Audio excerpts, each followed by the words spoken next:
Okay, everybody, we'll get started. So my name is Evelyn Gansglass, and welcome to the webinar on advocating for refugees and other immigrants at the state and local level. There's been so much going on nationally that very often we forget that actually it's the state and local governments that implement many of the national policies. And in fact, there are lots of things that are just at the state and local level. So we decided to, while all of the many things are moving at the national level, that we would focus on state and local policy and how you can impact. We have two speakers today, this evening. One is Josh Utter, who is a returned Peace Corps volunteer from Sierra Leone. And in his day job currently is State and Local Advocacy Officer at Global Refuge. He's going to talk about the issues of concern at the state and local level. And he's also going to refer you to resources available through Global Resources, Global Refuge, and others. Mike Kiernan, sorry, is a media and communication consultant who's worked for a long time with NPCA to strengthen RPCV's capacity to advocate on behalf of the Peace Corps. He's going to take his knowledge and skills and all the insights he's gained through that and talk about how to advocate on behalf of refugees and other immigrants. Originally, we thought Sarah LaBounty from Colorado was going to be on, but unfortunately, she's ill and she isn't going to be able to do it. Please put your questions in the chat, and our speakers will try to address them as they're talking in their presentations. But if they don't have a chance to do that, we'll definitely address them in the discussion period that follows. And as with all webinars, this is recorded, as you've heard, and we will post the recording on our website in a day or two. So with that, let me turn it over to Josh. And thank you for kicking us off, Josh. Thanks, Evelyn, and hello, everyone. My name is Josh Utter, and like Evelyn said, I'm with Global Refuge. And if you see my face getting light and dark, it's because my monitors around this time of day decided to give up because it's just a lot going on right now, as you all have probably seen on the news. But I'll share my screen, and hopefully this works okay. And if not, I can figure some things out. But I'm going to share my slides. Can everyone see my slides? Yes. Yes. Yep. Does it show the slide or does it show the presenter mode? Presenter mode. Okay. Let me get off here 1 second. Sorry. It likes to do different things when I'm doing. That only happened to us old people, Josh. Yes, we can all be late. I don't know. I've gone through a series of laptops here at Global Refuge. They don't seem to like me. So, all right, here we go. You're good. You're good.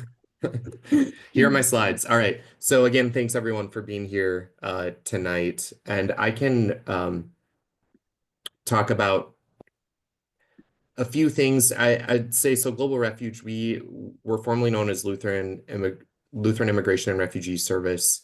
We've been doing this work for over 80 years, resettling refugees, but also working with other immigrant populations. Our services depend on where we are and which state and what our affiliates are able to take on. But a lot of our work is through contracts with the federal government or partnerships with the federal government. So we're one of the 10 refugee resettlement agencies that has agreed to work with the U.S. government to resettle refugees across the U.S. But then we also do a lot of work with unaccompanied minors through our children and family services and other immigrant populations, again, depending on the scope of work of our affiliate. And then we also have Global Refuge welcome centers in Fargo, North Dakota, San Antonio, Texas, and Baltimore, Maryland. So they say our work is in all 50 states, and I'm tasked with state and local advocacy for the whole organization. So I cannot say I'm an expert on each and every state and each and every state legislature, but I try my best to pay attention to trends on what's going on and then advocating for the priorities or advocating for global refuges priorities at the different levels, but especially working with state legislatures. So going into that, I can talk about our areas of focus, what we're paying attention to at the state and local level. And I'll start with the positive things. And I'll try and, make it a sandwich. Start with positive, go to negative, but then think about the positive. It's just, as you all know, at the national level, at the federal level, it's a difficult time. We're navigating stop work orders and things like that. And so there's still good things that can be done, and we're really looking to the state level as that arena where some of that good work can be done. And one thing that we're working for or working towards is funding for refugee programs at the state level. So what that might look like, for an example, is in 2019, Oregon, they passed a bill that became law to start an emergency program that would fund refugee extended case management services. So through our partnership with the U.S. government, through the reception and placement program to resettle refugees, it's a 90-day service period. And we all know 90 days is not enough to really, integrate and feel like the lay of the land when you're resettled into a new country. And so a lot of our services we try to provide beyond those 90 days. And Oregon recognized that, in recognizing the cuts to our funding during the previous Trump administration. And so Oregon passed this emergency funding bill that would fund these programs that would go directly to the nonprofits who are doing refugee resettlement work in the state of Oregon. And it was around $2 million. So not a lot of money when you look at things at the federal level, but for a state to do that, that was a huge step forward. And I know some states are considering that now. New York has a program called NYSERP. Don't ask me to say the whole acronym right now, but it's a New York program, state program that funds, that provides funding for refugee resettlement agencies to keep serving refugees. So they're not so dependent on federal funds. And in response to the recent cuts or the pause on the refugee resettlement program by the Trump administration, Iowa, some legislators in Iowa have introduced a bill that would provide supplemental funding to refugee agencies in the state of Iowa. Of course, the Iowa legislature is made up. It's a Republican majority, so it'll be a difficult battle to get that passed, but that's a great effort to see in these states that people are trying to think of how can states support this programming when the federal government isn't willing to do that.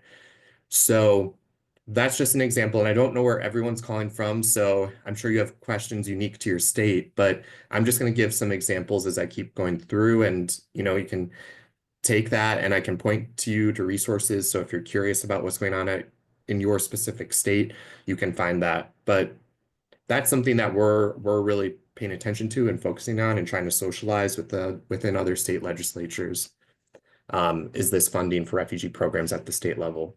So another topic or area of focus for us is language access. So making sure that individuals with limited English proficiency, so many refugees, when they're resettled, they have to take English classes. They're not fluent in English by any means in those first few months when they're resettled in the US. And so we want to see states passing language access laws that will make sure that people who have limited English proficiency have equal access to state and local services. So that's when state governments or county governments or city governments have the services available for individuals to be able to read a form in the language that they read in, or are able to use an interpreter to access services at the state and local levels. So that's something that we're focused on. So some states already have language access laws in place. Michigan does, New York does, but New York is working towards expanding language access. Maryland as well is looking to expand language access.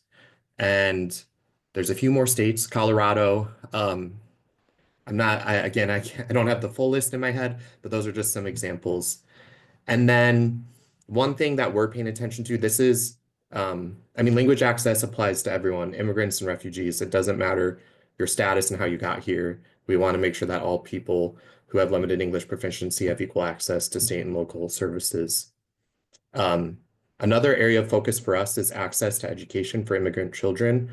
And this is coming from the 1982 Supreme Court ruling, Plyler v. Doe, which the Supreme Court decided that no matter a child's immigration status, they have a right to public education, K through 12 education. And it's based in the Equal Protection Clause of the 14th Amendment. And so some states are seeking to challenge that, and that's very concerning. You might have seen in the news recently with Oklahoma, the Oklahoma Board of Education proposing a rule that now has to go to the legislature and governor that would require the state to ask for the immigration status of the parents of the child and the child itself. So that's concerning because it's trying to circumvent Plyler, because that is intimidating people from accessing school if they're fearful that their immigration status will be reported on. So that happened before in Alabama, where the Alabama legislature passed a bill very similar to what Oklahoma is trying to do. And that resulted in many students not coming to school due to fear of repercussions of immigration enforcement. So there are some states that have put forward bills that would challenge Plyler v. Doe. So Texas has one, New Jersey has one, Tennessee has a very strongly worded one that would require students, if they're undocumented, to pay tuition to go to public school. So these are some very significant challenges to Plyler v. Doe. But some states are trying to reinforce Plyler v. Doe. So New York, Washington State, there's some more, but bear with me. I'm trying to remember each state legislature, what's going on, but those are just some examples. So that's something that we're really paying attention to, especially because of the children we serve through our children and family services. And then another area that we're looking towards is the establishment of commissions and offices focused on immigrant and refugee affairs that can be formed at both the state, county, city level. Some of these look like offices for new Americans that are really focused on workforce integration and, helping refugees and immigrants integrate into the local economy.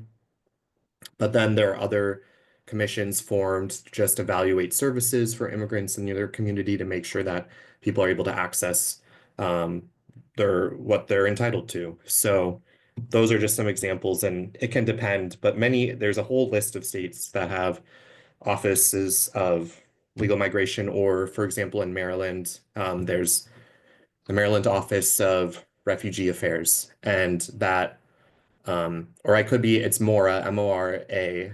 I could be forgetting how the acronym, what each letter stands for, but I know they're focused on making sure that people have access to services and that the state is advocating for immigrants and refugees when it comes to state law, state policy, all of that.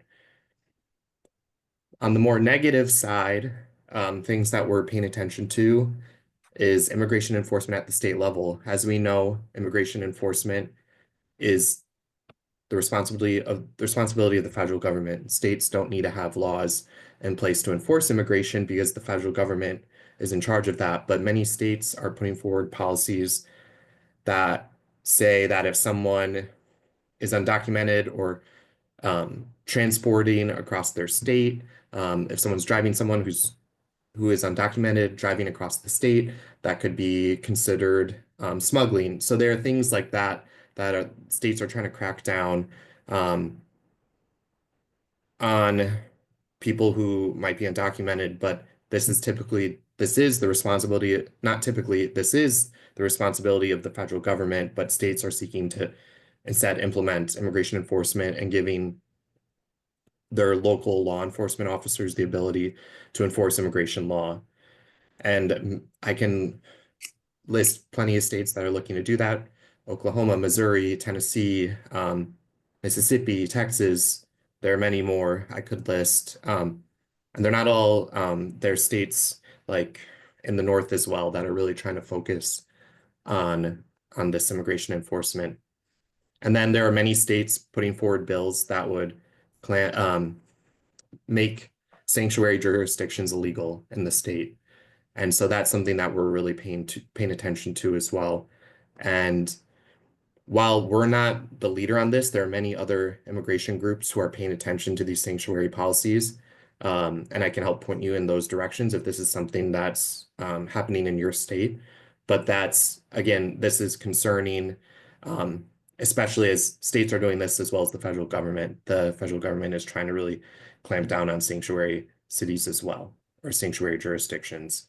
So those are our areas of focus and things that we're paying attention to at the state and local level that are impacting people. But there are many states that are trying to, respond to this moment.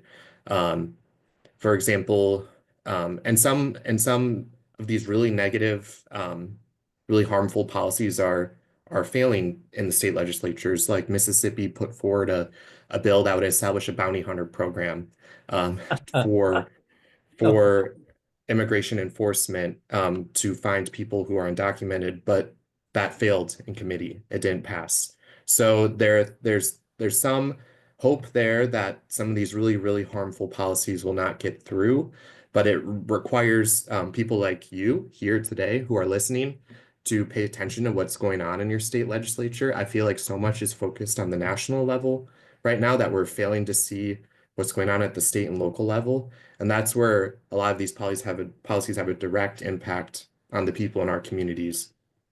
So if that's one thing I can at least leave you with, I want you to think about, one, how can I find more information about what's going on at the state and local level in my community, in my state? When are there committee hearings? How can I request to speak? How can I submit comment or testimony to push against some of the harmful policies, or be there to stand up for these policies that are really positive and will help the community, help refugees and immigrants? So I'll go to the next slide.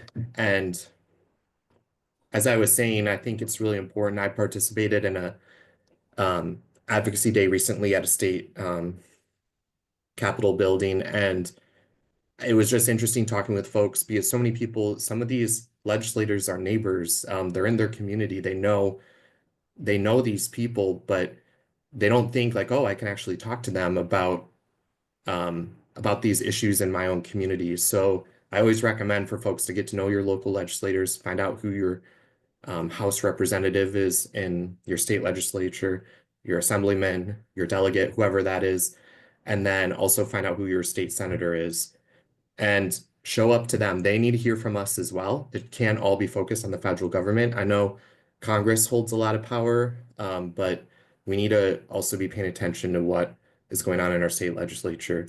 We always encourage folks to organize campaigns if there's something they're really passionate about, and they can identify different coalitions within their state to work with. And we have our state and local toolkit.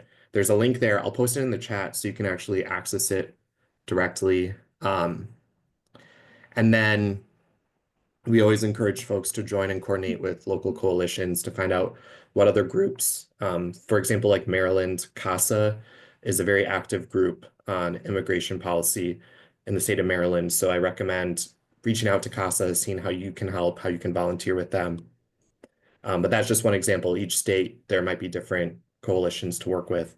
I'm not an expert on each one, but I can help point you in that direction. And then one thing that we always encourage is just engaging local media, sharing stories from your community, whether that's op-eds, letters to the editor. I know everyone says local news is dead, but there are still these newspapers that are providing commentary on these issues.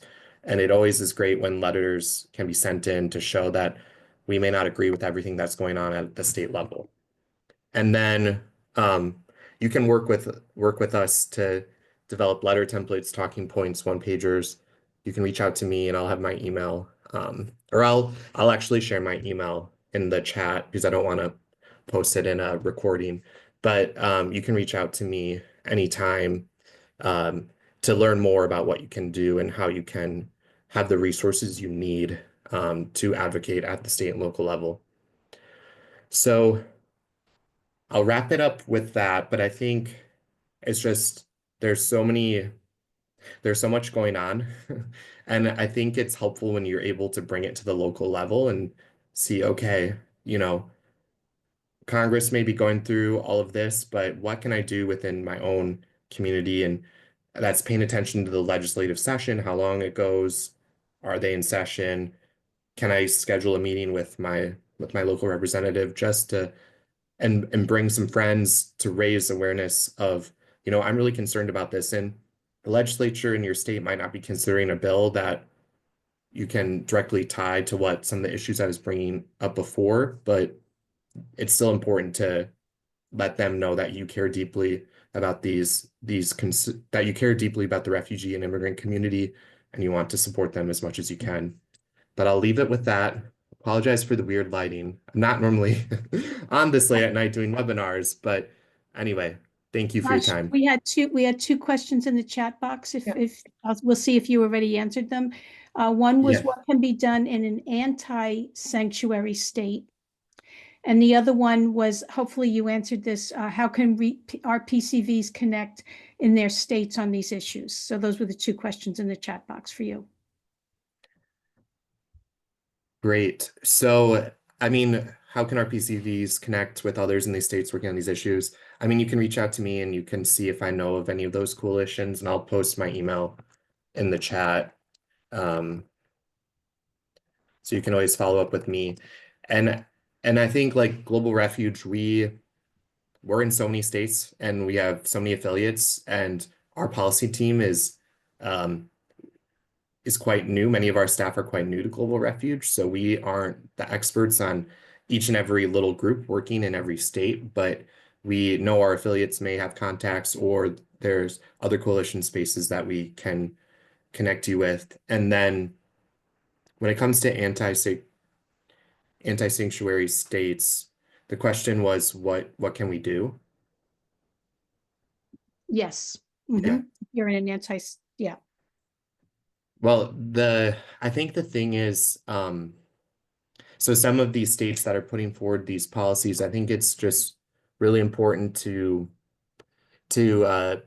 one, pay attention to the language of what they're proposing. Are they really banning it across the state writ large? Are they trying to make sure that no city in your state can have those policies? And a lot of these are still in bill form. Not all of them are law yet. So that's why I think it's so important to pay attention to when these hearings are happening, so that if you have an opportunity to request to speak or bring a coalition, you can do that and show up. Again, like we're not leading all of that. We have what we're doing is just providing that support to our affiliates, but I think I can point you hopefully in the right direction. My dog keeps appearing.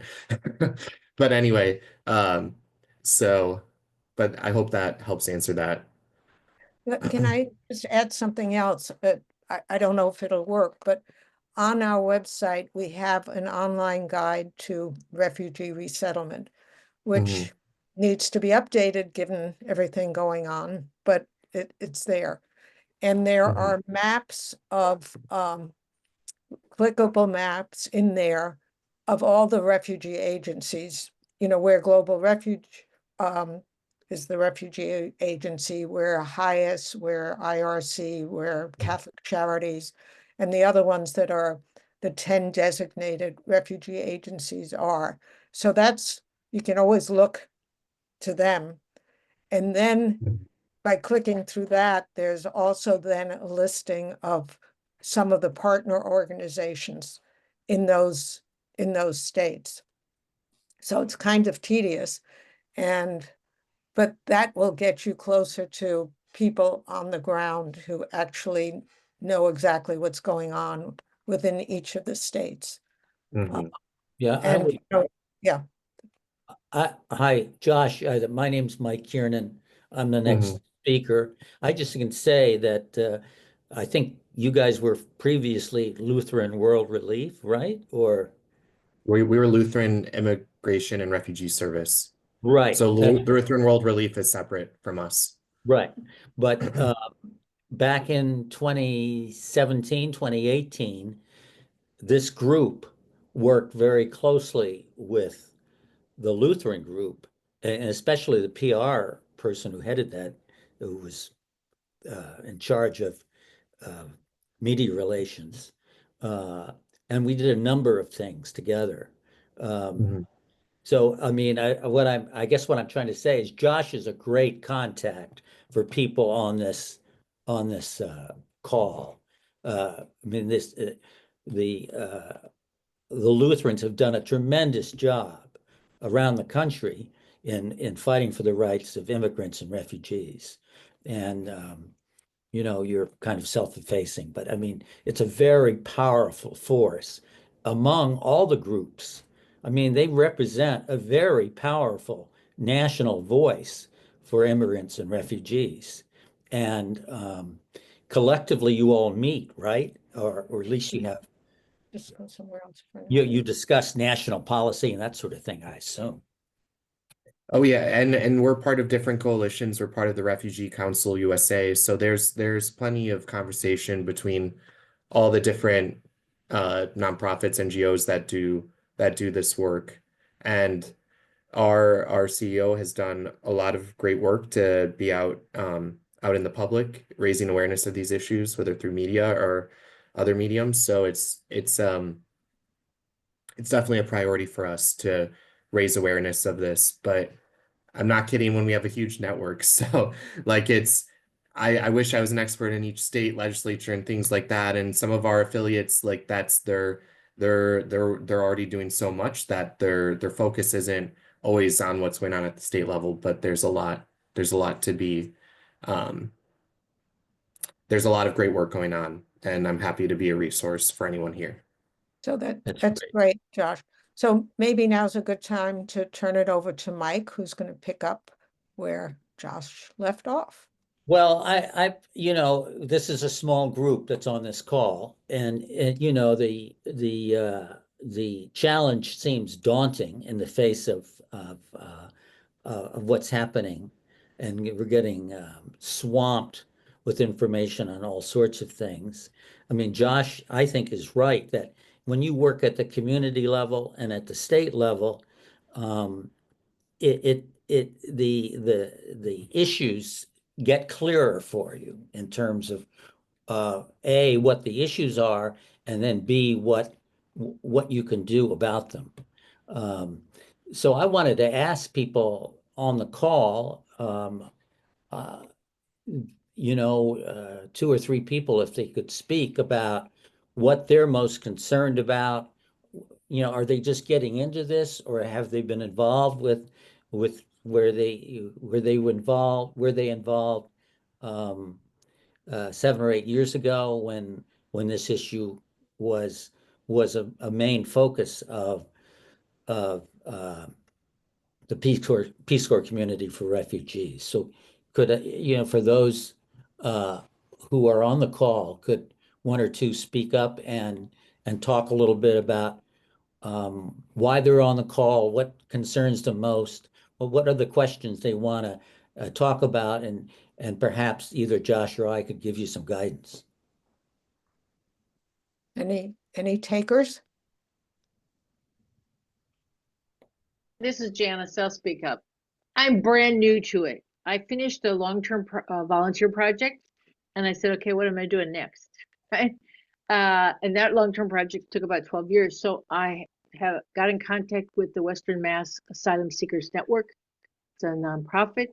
Right now, all I realized is I know nothing, right? I know nothing, and trying to help myself get up to speed, and then look at how can I help educate other friends of mine who I know nothing either.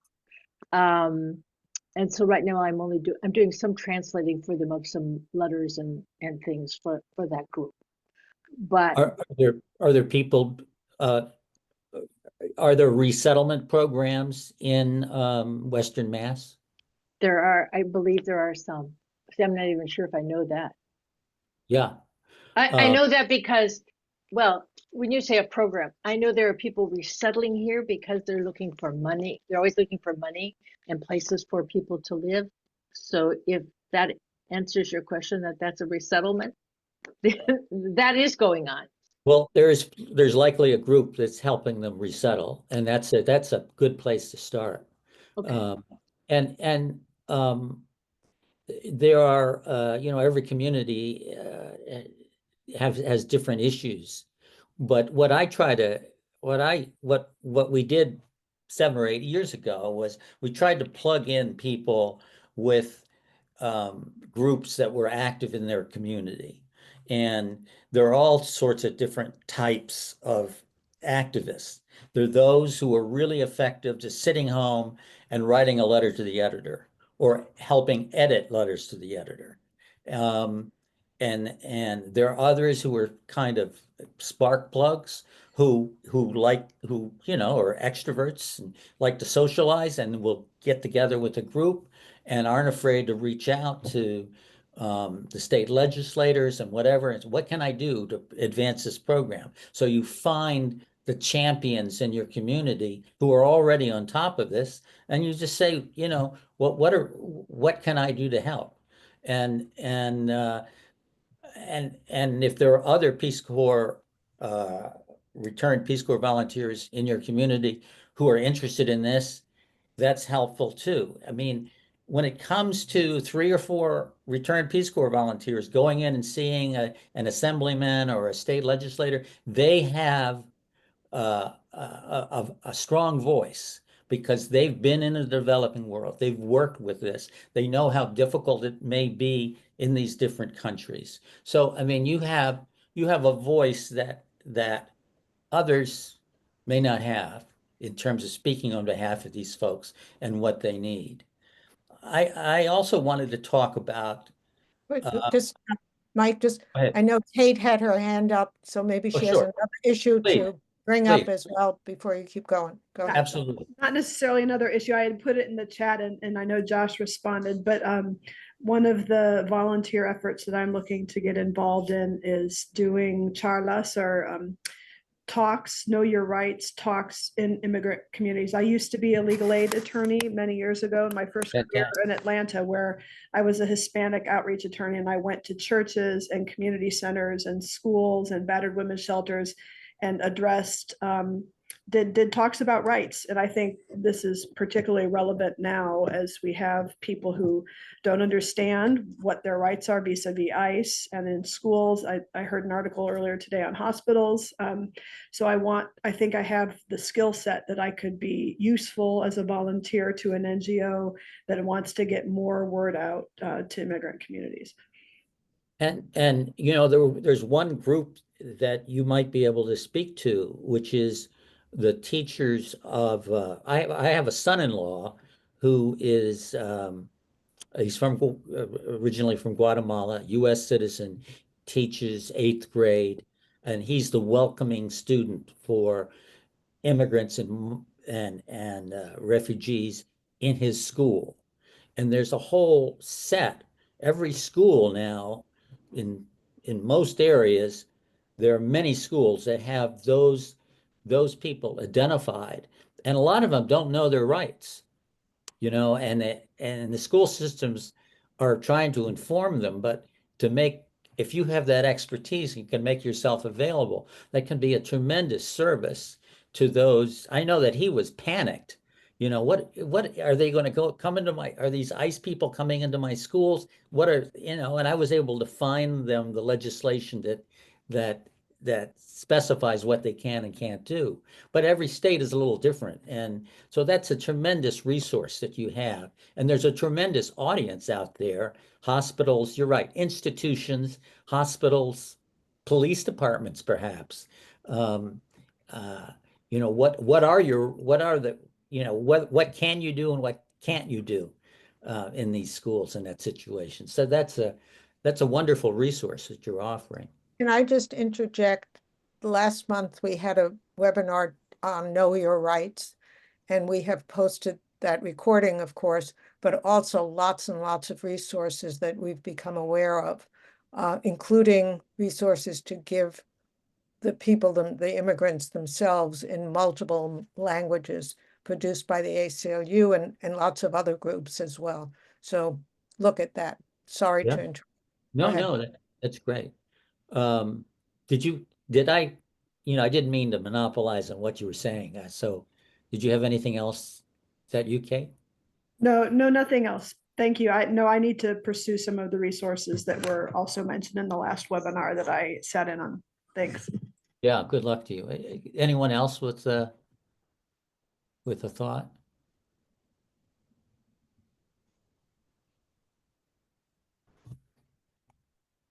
Okay, so I'll talk a little bit about, Lizette just raised her hand. Oh, yeah, yeah. please. I'm Oh, listening. good. Yes, since you were asking, I'll just make it quick. I've been a volunteer with the Immigrant Refugee Outreach Center in the DC area for the past, almost 4 years now. And things have changed a lot in those 4 years in terms of the resources available, especially funding to help newcomers. I think one of the things that I'm wondering is how to make up for the loss of those funds. We still have families, even 2-3 years in, who aren't able to make rent, who may be losing their SNAP benefits, or I had a mother I was trying to help. They keep cutting off her WIC card for one reason or another. She has a 3-year-old, and it becomes increasingly more difficult to get the resources they need for rent support. They don't often qualify, or whatever money comes in at the beginning of the year is gone within 2 months. You know, the demands are so high. And so I'm just wondering, you know, about those kinds of funding resources. And I know that Josh mentioned some, you know, with what Global Refuge is doing to try to make some of that support available in an easy way. You know, we end up doing a lot of the applications for them because, you know, we still have issues with people not being able to read or complete these forms in English. And sometimes, you know, the competition again is so stiff that it's really difficult to get them the resources they need. That's all. Are these DC government resources? Well, it's federal funding, you know, some of it, but no, some comes from Lutheran Social Services, you know, some from IRC. Those are the main, you know, the primary Gotcha. supports for newcomers when they first arrive, and they're given caseworkers, but they're only given, you know, 90 days or whatever it is, and their needs extend far beyond that. And so it's trying to find whatever kinds of sources of funding. I've done so many fundraisers myself. You know, that's great. Friends and family, trying to knock on every door to try to get people to chip in a little bit to help, you know, help them cover the rent for a month, for example. Yeah. So I can throw out some ideas. Well, one is, you know, you could reach out to the media, try to identify someone sympathetic. You know, there's always the Washington Post. The Washington Post does a good job of covering these issues, especially if you can spell them out. If you see it getting worse, this situation, if the resources are running out faster and can help provide a reporter an example or two, she'll likely be interested, and as well as the local TV stations. I mean, this is not a story that's going away. And the fact is, all the TV stations are nestled around either Roslyn or Northwest Washington. So they're at easy, yeah, it's an easy hit for them to come by, do a quick interview, find out what the resources, what the problems are. But you need to be able to have some sort of factual basis that, we're facing a serious problem here, and this is the reason. You don't have to be, the top official of this group to do that, but you need their okay. Of course, yeah. Yeah, but I will tell you that I ran the news desk at Channel 4 for 10 years, and those are stories that we did back in the 80s and 90s. And they were always a good piece, especially at a time like this. And if you get a particular strong sort of family or example, it's powerful in and of itself, that can lead to sort of a campaign to help. It can snowball. The other thought I had was, there are a lot of potential champions in a local community that benefit from the work effort that immigrants and refugees do in their community. I mean, and you can, that's another angle that, to this crackdown on immigration and the likely cutoff of refugees and refugee assistance is going to hurt businesses. And one dramatic example of that in the media can sort of shake things up.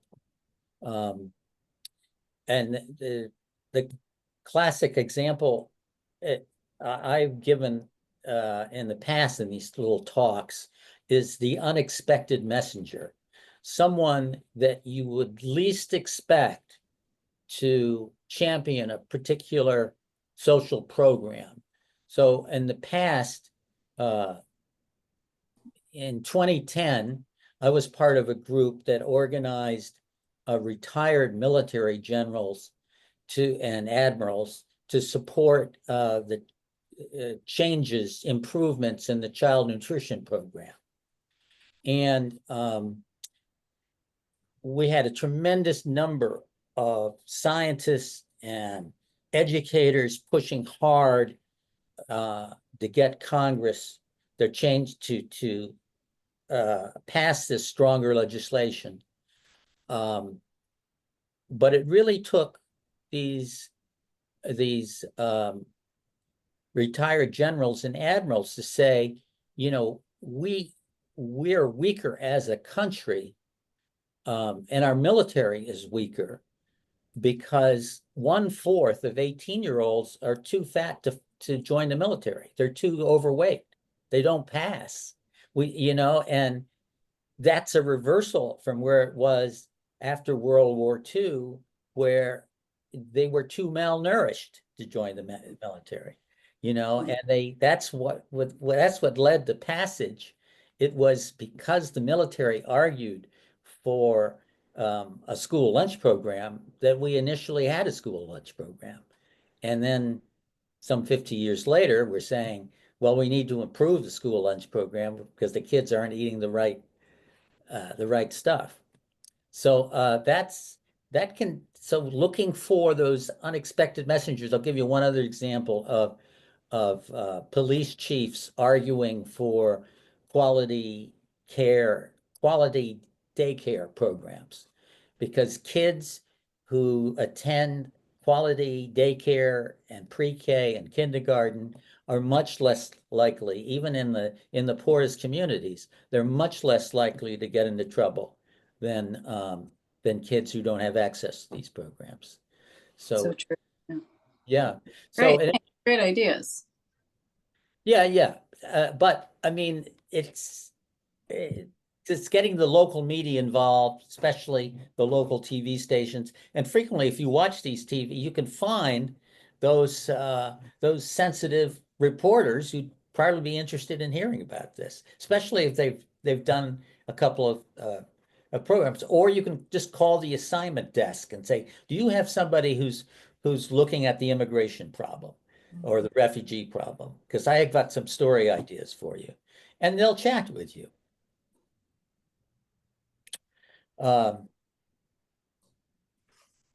So I also wanted to say that back in the Peace Corps community for refugees was the beneficiary of a small grant that hired me to help work with them. And I did a report at the end of this. It was about a year and a half I worked with the group. And I did a report, and I have that. I'd be happy to make that available maybe to, if I send it to Evelyn, maybe she can post it on the site or just make it available to the folks on this call.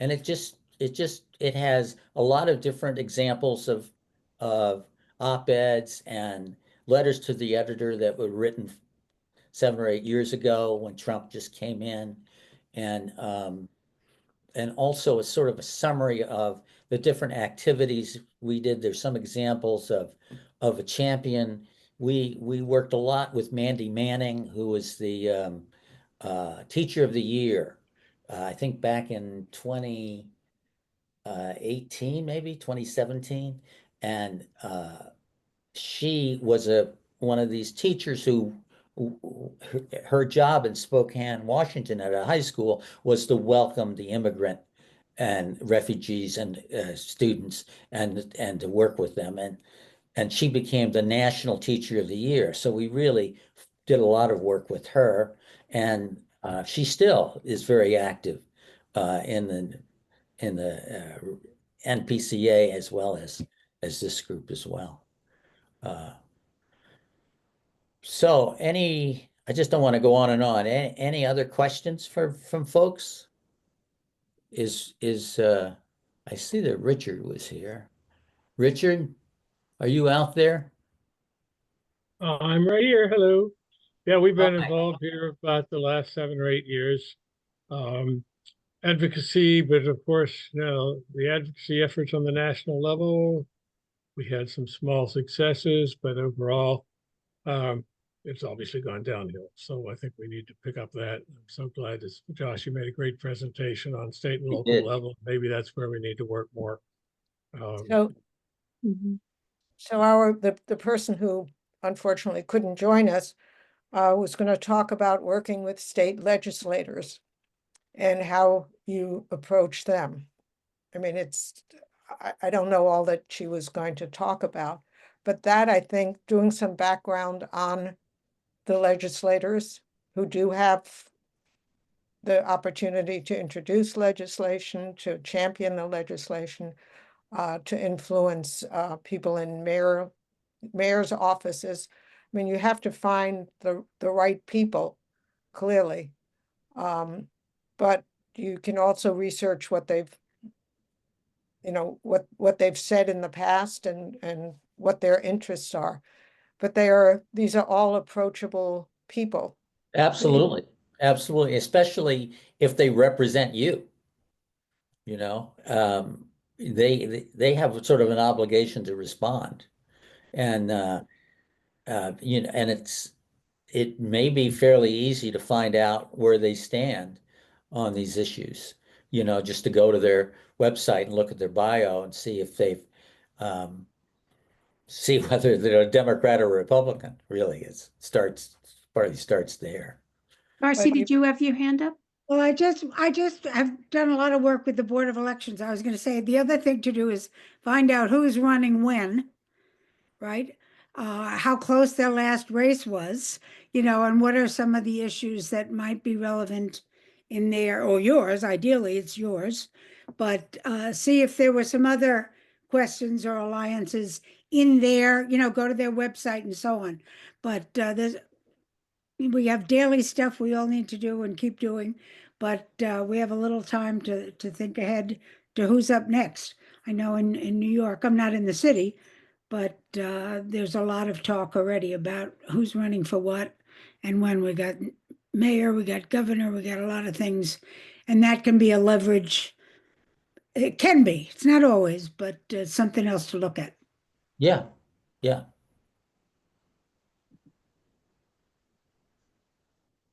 So, I just added in the chat too, paying attention to committee assignment. So the legislator, what committee are they a part of? Are they part of the Judiciary, Health and Human Services, things like that?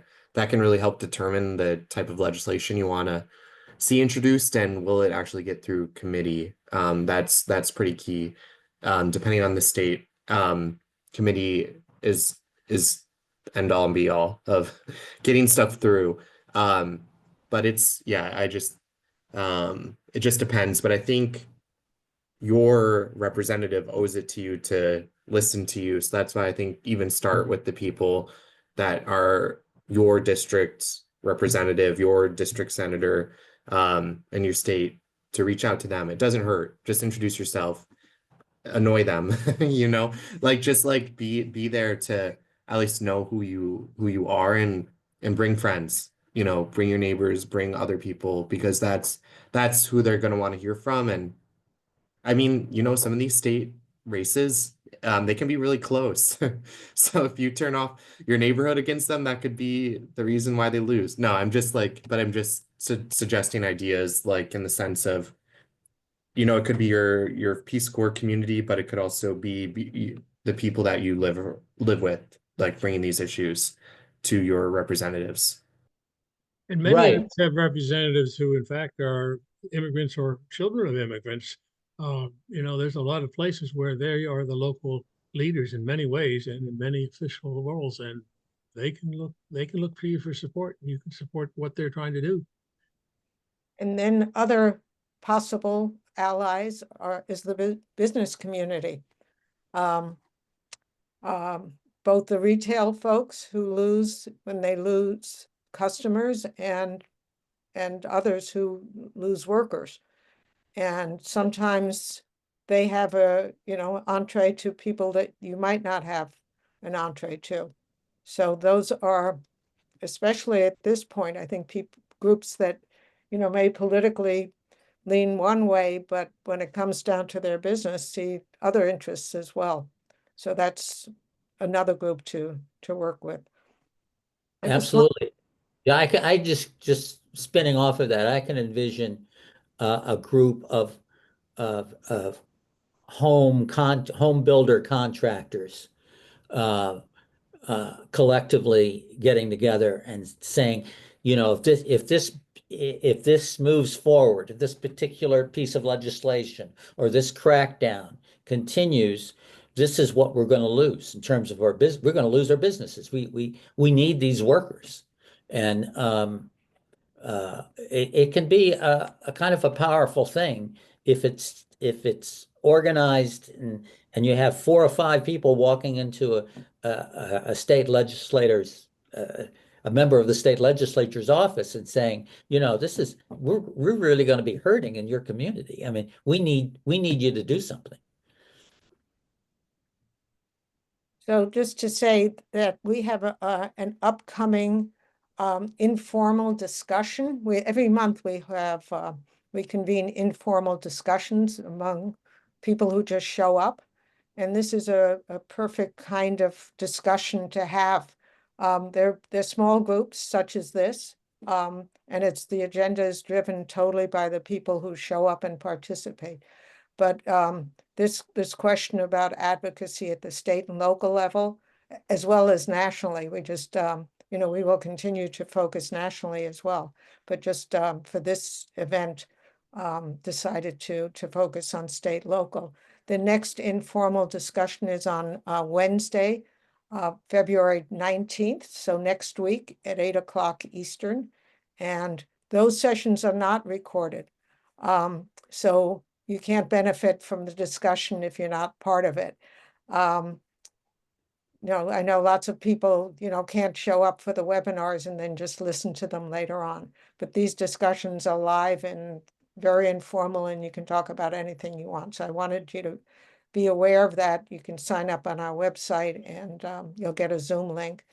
Our next scheduled webinar is on Tuesday, March 4th, again at Eastern Time, 8 Eastern Time, and it's going to be serving the educational needs of immigrant families.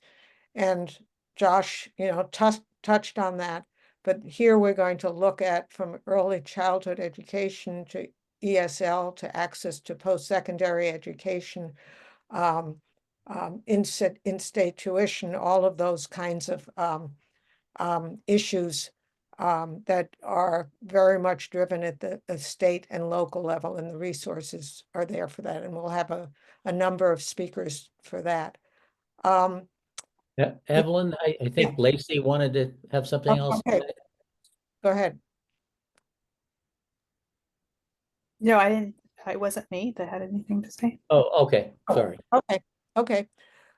Just also to say, you can sign up for our monthly newsletter. We try to highlight in each one, what different Peace Corps communities are doing.